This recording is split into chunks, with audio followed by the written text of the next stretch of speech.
আজকে কিন্তু কোনো রেসিপির ভিডিও তোমাদের সাথে শেয়ার করছি না। আজকে একটা অন্যরকম ভিডিও তোমাদের সাথে শেয়ার করছি। কখনো কি এমন কোনো জায়গায় গেছো যেখানে পৌঁছানোর পর মনে হয়েছে এখানে এসে আর ফিরে যেতে ইচ্ছা করে না? আমাদের আজকের গন্তব্য ঠিক তেমনই এক জায়গা, ঋষিকেশ। তোমরা অনেকেই হয়তো সেখানে গেছো। পাহাড়ের কোলে পবিত্র গঙ্গার তীরে গড়ে ওঠা এই শহর যেন প্রকৃতি, শান্তি আর আধ্যাত্মিকতায় এক অপূর্ব মেলবন্ধন। তো যাই হোক, ঋষিকেশে এসে প্রথমেই যে জিনিসটা মন ছুঁয়ে যায় সেটা হলো এই যে দেখো, গঙ্গার যে একটা সৌন্দর্য, সেটা সব থেকে ভালো লাগে।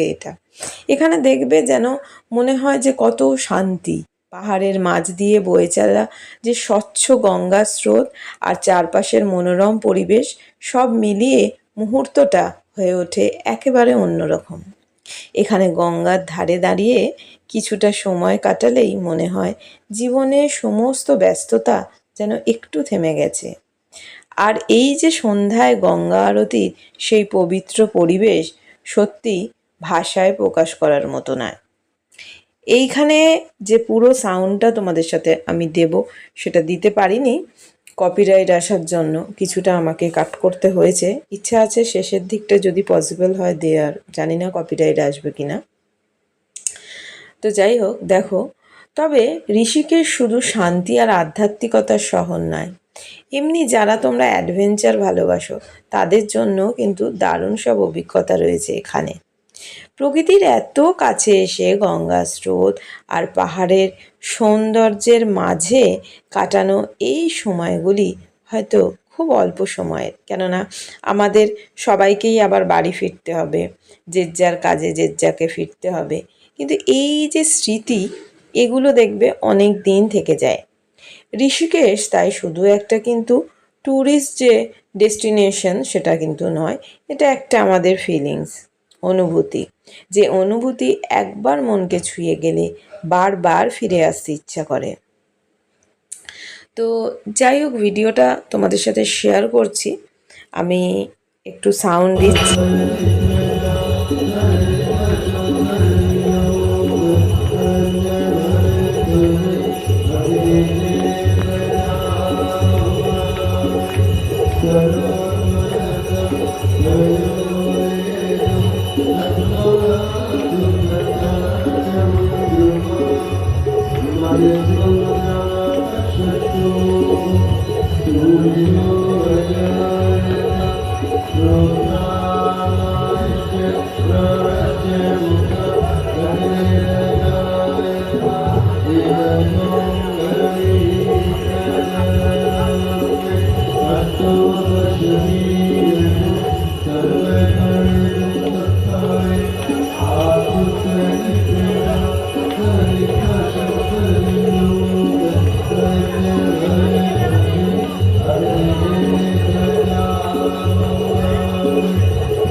Swasti